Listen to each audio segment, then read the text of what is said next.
Tonight, Londoners who have lost loved ones to the infected blood scandal demand justice. A 5-year inquiry into how tens of thousands of people contracted HIV or hepatitis via contaminated blood transfusions ended today. Many victims have since died. It's awful, you know, she's not gonna... My mum was only 55 when she passed, right? She had such a long life left to live, and unfortunately that was stolen from her. Also ahead, guilty of treason, the man who took a crossbow to the grounds of Windsor Castle to kill the Queen. The campaign to save Liverpool Street station from developers.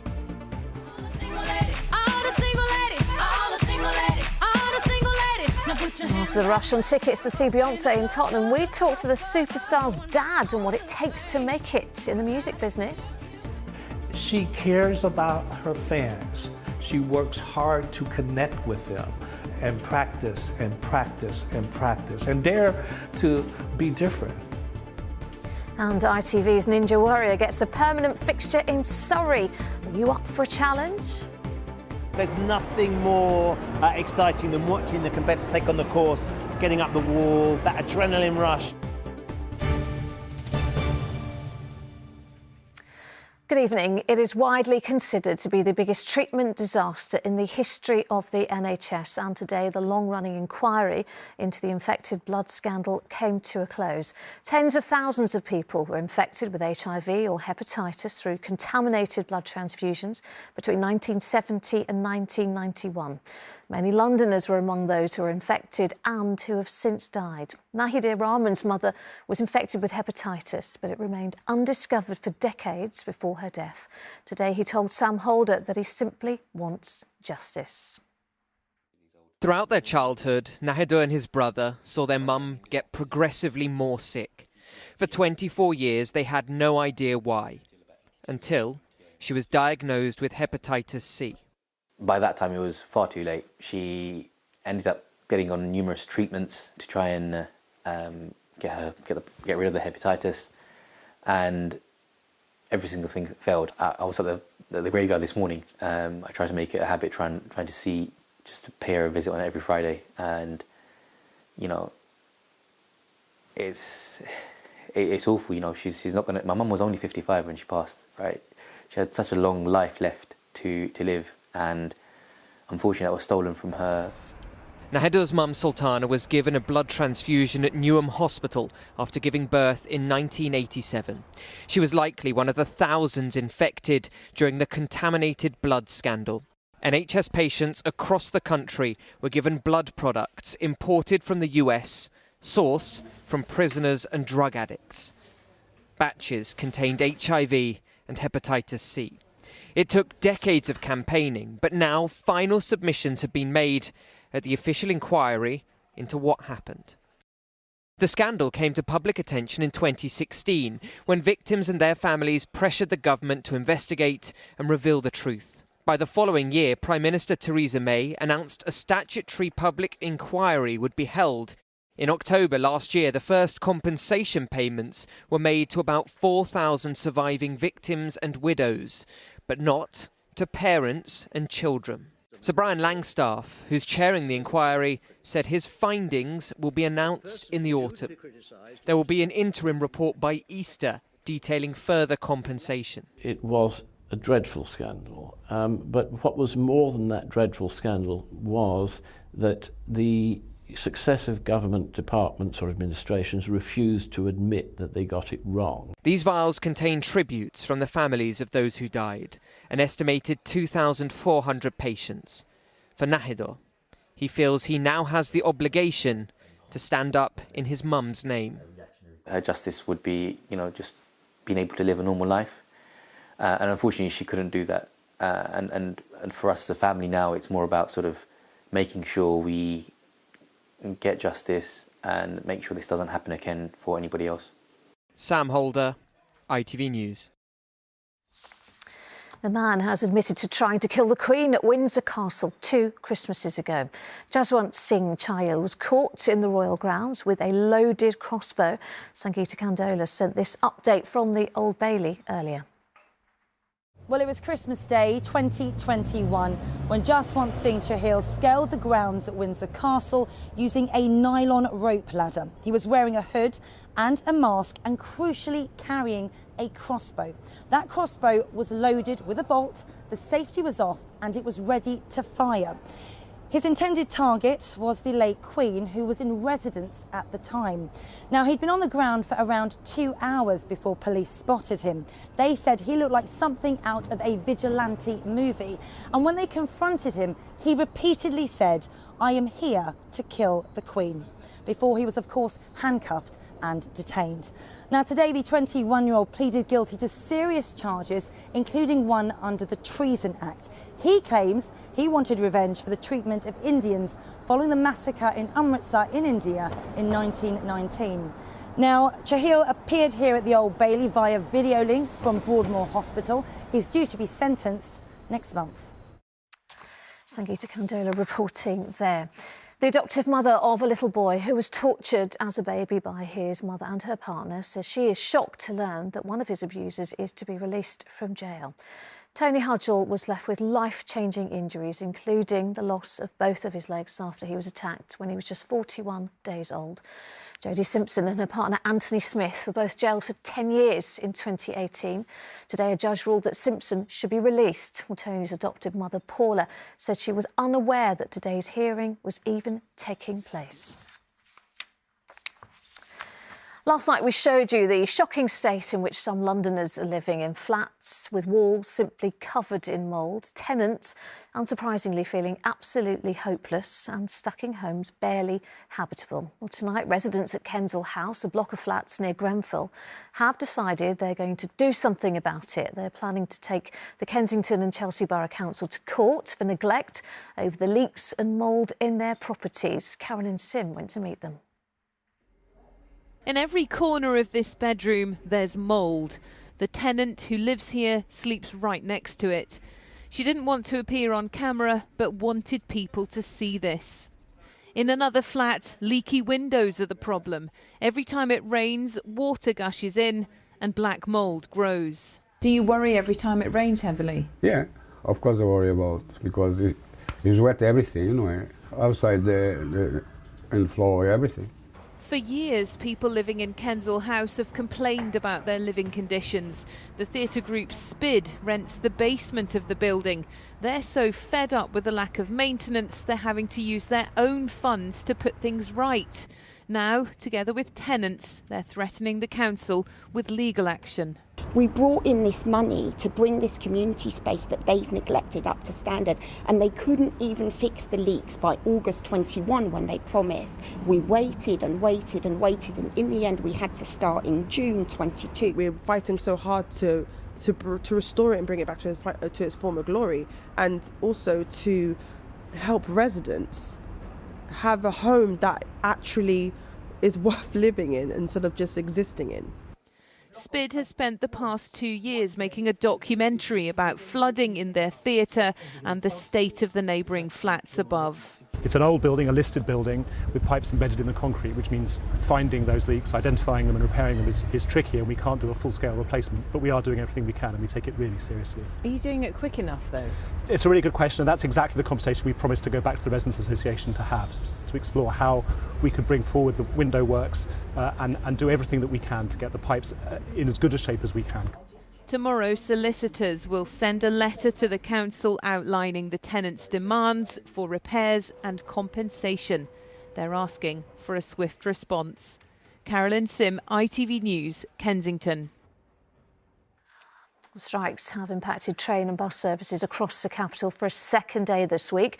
Action by the RMT and ASLEF unions mean 15 train operators are running reduced or no services at all as a result, and nearly 2,000 Abellio bus drivers in South and West London are also on strike. Next, Liverpool Street Station is a London landmark and one of the busiest stations in the capital, but campaigners say it's under threat from developers who want to build office blocks around and above the Grade 2 listed building. Leading the campaign is comedian, writer and broadcaster Griff Rhys-Jones. I'm pleased to say he joins me now. Griff, thank you for coming in to talk to us. Listen, when I think of Liverpool Street Station, I think of modern skyscrapers, I think of the bars, the restaurants, the cafes.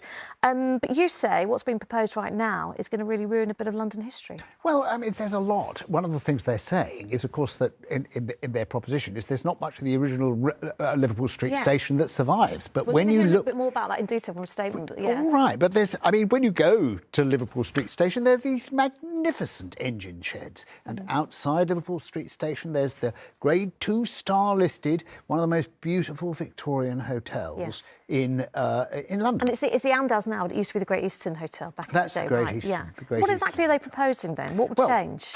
Well, the complication, it's been quite difficult to see from their model, but they show a sort of perspex roof over the new concourse, and which goes across the top of the Is this it? Well, that's what they're planning to do to the concourse. Yes. And a lot of debate is about the concourse. Yeah. But in fact, in simple terms, they've worked out a way of putting sort of cantilevers and building like a giant hat directly on top of the station, which is going to be 16 stories high. Yeah, it would certainly change the look of the place, wouldn't it? Now, we got in touch with the project developers who actually comprise of Network Rail, MTR and Cellar. Yes. They say the station that the Victorian Society campaigned to save in the 1970s, because there was a previous campaign, no longer exists as much of it was demolished in the 80s.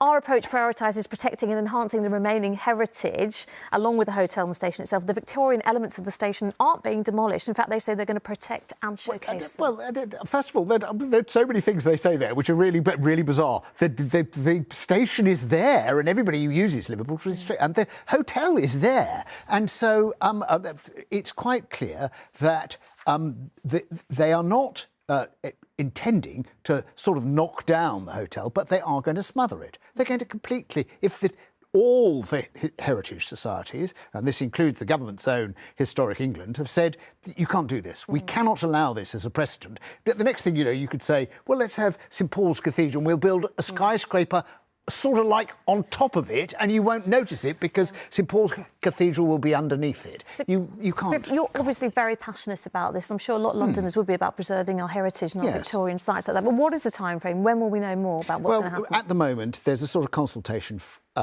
sort of phase going ahead, and what we're asking people to do is go and look at what's proposed, and register by joining a petition and voting. And it's a question for Londoners to make up their mind and get involved. Let their voices be heard, I suppose. Exactly. Griff Rhys-Jones, thank you so much for talking to me tonight. Thank you. Thank you. Well, next tonight, landlord's worst nightmare, a huge award-winning designer home in Bromley, rented out and used to grow cannabis. It means the tenants made alterations, like putting holes in the walls, to help ventilate and grow the plants. And now there's a colossal job ahead to clear up the mess. Helen Keening went to see the damage. The remnants of cannabis plants cover the floors, lying among the debris of the building used to house them. What is supposed to be a family home, transformed into a grow room for illegal drugs. You can really see the scale of the damage in here. Holes in the walls, plastic sheeting everywhere. It's shocking really, isn't it? It's very shocking, and also the smell in here is I've never smelt a smell like it before.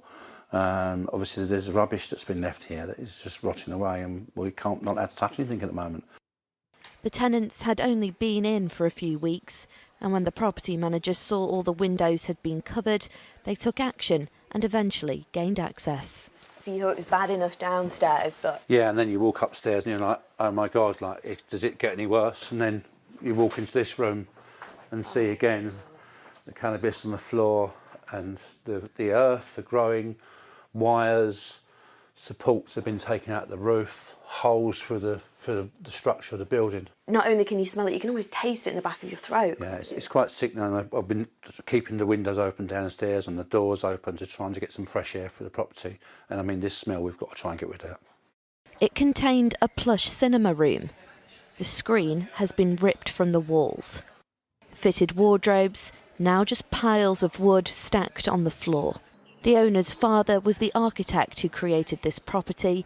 It won awards for its unique design, particularly its impressive roof, that they ripped out to fit pipes and funnel out the cannabis fumes. We called the owner from the property. Because it's more than a house, isn't it, with it being created by your dad? It's our family's legacy. So it's my father designing it. So, yeah, my children have grown up walking past it, going to nursery into Bickley. Very upsetting, heartbreaking. How much, in terms of money, it's going to cost for you to fix the property back to how it was? I would expect probably around £50,000 to £75,000. A huge sum to try and restore it back to its former glory. Helen Keenan, ITV News. Still to come, 40 years in music. We talked to Hackney legend and Imagination lead singer Lee John about his long career.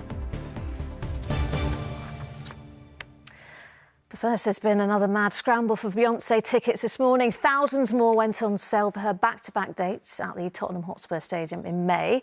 But while that was going on, Beyonce's dad, Matthew Knowles, was speaking to students here in London about his daughter's astronomical success in music. And Daniel Henry went to meet him. She sells out shows wherever she goes. Beyonce's back with 2 concerts in the capital. Fans scramble to get tickets. I am relaxed. I am a happy tree. Some were luckier than others. One man who's almost guaranteed a seat is Beyonce's dad. I am so proud because I, again, know all the work she puts into it. And I know all the creativity that she puts into it. He was the driving force in the early parts of her career. And he was in London today, sharing everything he taught Queen Bee with the next generation of performers. He told me what makes Beyonce tick. She gives back to her audience, and everybody, audience and her, walk away drained because she's given them so much energy to take back with them. But she's one of the best entertainers in our time today. She cares about her fans. She works hard to connect with them and practice and practice and practice and dare to be different. Dare to think outside of the box and not be a box-in thinker as an artist. The one thing I love about my kids is that they're good people. They would say hello to the janitor the same way they would say hello to the president. Despite Beyonce's success, Matthew is still supporting new artists in his own way. Many of them wishing to get tickets for the tour. Beyonce will be taking her show to Tottenham on the 29th and 30th of May. Daniel Henry, ITV News.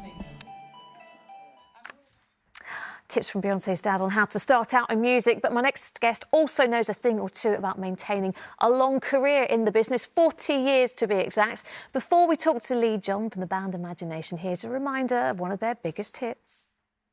The words are spoken, the only sound we hear is body talk.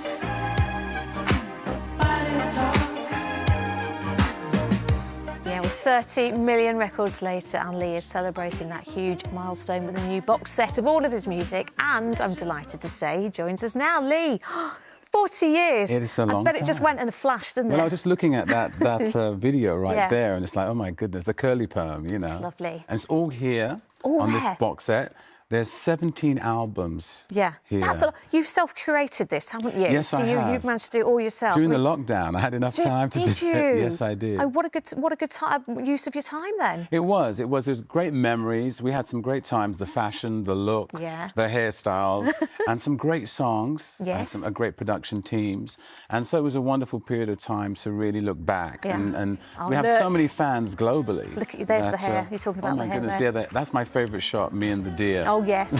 Close It's up. a famous shot, isn't it? Listen, you know, that's just one of your looks, because over the years you've worked with so many people, haven't you? You've worked with Gorillas. That's right. Is it Mary Wilson from The Supremes? Yeah, I had a big hit with her in 2016. Anyone else on the list you still like? Oh my goodness. I worked with Plastic Bertrand recently. We had a big hit in Europe. I'm coming up with a song with the two-time Grammy Award-winning artist Jorge Vasillo. Actually, it's George Vasillo. And that's coming out in March. And you're always busy, because we met, the first time we met was way back in 2011. In Finsbury Park, my hometown. In Finsbury Park, in a hairdresser's. That's right. Aquarius.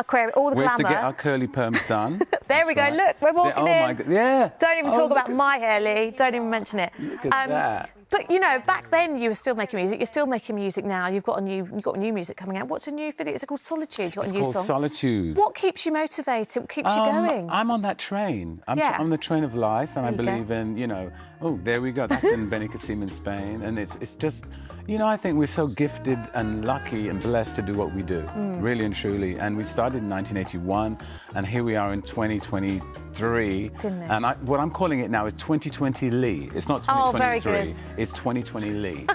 You know, so we have the box set. We also have a special show, May the 20th at the Shepherd's Bush Empire. Shepherd's Bush. So you've got to come down and see us. I'll get you on stage May the 20th. Now that we're back together again, the band is back together again, Lee. And this is released next Friday, February the 10th. So you can get this. I mean, in it, I should say, there's so many. There is 17 albums. Look at that. Look at all these albums. Look at that. Amazing. 17 of them. Listen, Lee, it's been absolutely lovely to see you again. I'll see you at Shepherd's Bush, 20th of May. Thank you. Thank you. The ITV News continues at 6:30. Here's Charlene. Coming up, the very latest on Nicola Bulley. The mother of two disappeared 1 week ago today. Tonight, the tough milestone and the impact on her family and friends. Also ahead, guilty of treason. The man caught at the castle with a crossbow, saying he wanted to kill the Queen. And up for auction, the previously unseen and deeply personal letters written by Princess Diana. Join us for those stories and more from 6:30. But from us next, it's sport, and it's a busy weekend in the Premier League.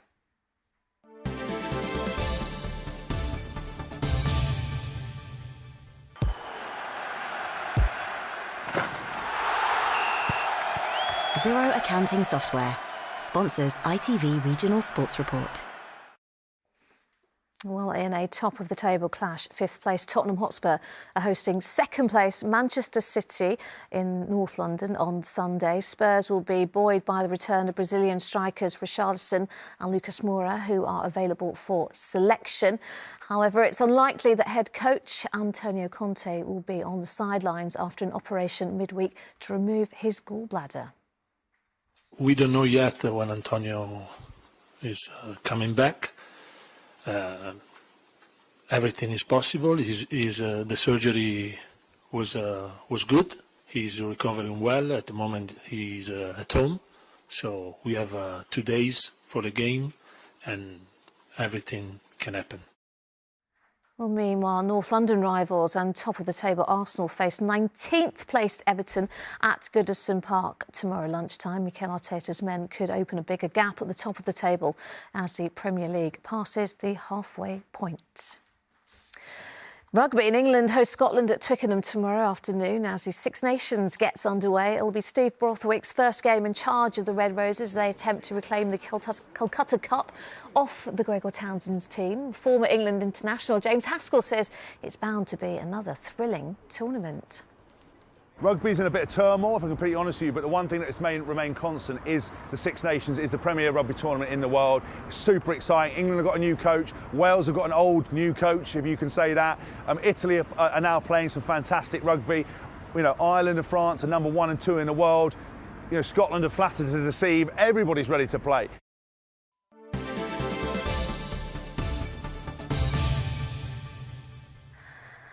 Sunny and slightly milder today. How are things looking for the weekend then? Well, here's Phillipa with all the weather details.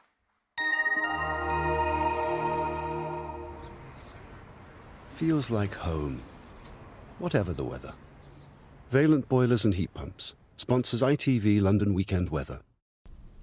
Hello there. Well, it has been a very quiet day weather-wise to round off the working week, and little change really through the next few days. A good deal of dry and bright weather in the forecast. The main change will be in the temperatures, turning a little chillier as we head towards the end of the weekend and into the early part of next week, with perhaps the return of some overnight frost and fog as well. And it's all the result of high pressure, very much in charge really over the next few days. We'll have a couple of weak weather fronts drifting our way, but they're not going to bring much more than just a bit more cloud and perhaps a few splashes of rain, but one of those will introduce that colder air through the course of the weekend. Out there at the moment, though, remaining very quiet, staying dry really through this evening and tonight. Quite a bit of cloud on the scene, and that will act like something of a blanket, keeping the temperatures up. So it will be a frost-free night across the board, lows of 6 or 7 degrees for most of us by dawn. And then tomorrow morning, well, quite a cloudy start initially, but I think as the day wears on, that cloud will thin and break. We'll see more in the way of bright or sunny spells coming through, and in the best of the sunshine, out of the breeze, it shouldn't feel too bad at all tomorrow. Temperatures a good few degrees above average for the time of year, probably peaking between 10 and 12 degrees for just about all of us. But as we head overnight into Sunday, we'll see one of those weak weather fronts drifting its way southwards. It will bring a bit of cloud, perhaps 1 or 2 spots of rain. It will clear by Sunday morning, thereafter sunny skies developing, but a dip in temperatures, and we can see that on our outlook chart. So here comes the sunshine from Sunday onwards, but temperatures by day will be back down into single figures, and overnight it looks like we'll get below freezing quite widely. As a result, the return of some frost and maybe some fog as well. Valent sponsors ITV London Weekend Weather. And finally tonight, a new Ninja Warrior adventure park inspired by the ITV show. Might sound like a child's idea of heaven, so there was plenty of excitement at yesterday's opening in Guildford in Surrey. But it turned out it wasn't just kids who got involved. Our very own Anila Dami got in on the action too. So I'm coming through one of the Ninja Warrior UK challenges here in Guildford, which has opened up where you can climb, balance, swing and jump through different obstacle courses to make it to the end of challenges with your friends. The challenges here in Surrey are inspired by the ITV show, where contestants compete across 6 obstacles. That's the professional parkourist. Closely watched by host Rochelle Humes, Ben Shepherd and Chris Kamara. We basically have a great laugh. We laugh with the competitors and we admire the strong ones and the athletic ones. Yeah. Do you know what? I love working with one of my best friends. I love working with Rochelle. There's nothing more exciting than watching the competitors take on the course, getting up the wall, that adrenaline rush. You can't afford to wait. Natalia has to go. To work on a show that people really love. I mean, you can see everybody being here today is just testament to that, how much we enjoy it, how lucky we are. The atmosphere here is buzzing. Groups are throwing themselves in. Land me forwards. That's it. And Jacob from Ealing loves the challenges so much he's been on the show 3 times. You've taken part in the TV show so many times now. What keeps you going back for more? The possibilities of how you do the obstacle are endless. It's your creativity. I never found traditional sport at school very fun. Football, rugby, cricket, it was too competitive. So this kind of venue where you could just move for the fun of it, it's very inviting, I think, for the public to get moving, to build their upper body strength and just have a play, jump and climb around. This is one of 17 venues in the UK for all ages and abilities, with a Mini Ninja's soft play area. Even Shyla from Slough, who had no experience of obstacles, appeared on the show. It doesn't matter how young or how old you are, it's for everyone. The best thing about Ninja Warrior itself is learning to just go for stuff and facing your fears and tackling stuff you probably wouldn't tackle in your daily life, and just having fun with it. Well, with the pros spurring me on, I had to unleash my inner ninja. And it may have taken me a couple of attempts, but I did make it to the top. Anila Dami, ITV News. She did it. That is all we have time for. Charlene is here next with the ITV Evening News, but from me and the rest of the London team, bye-bye.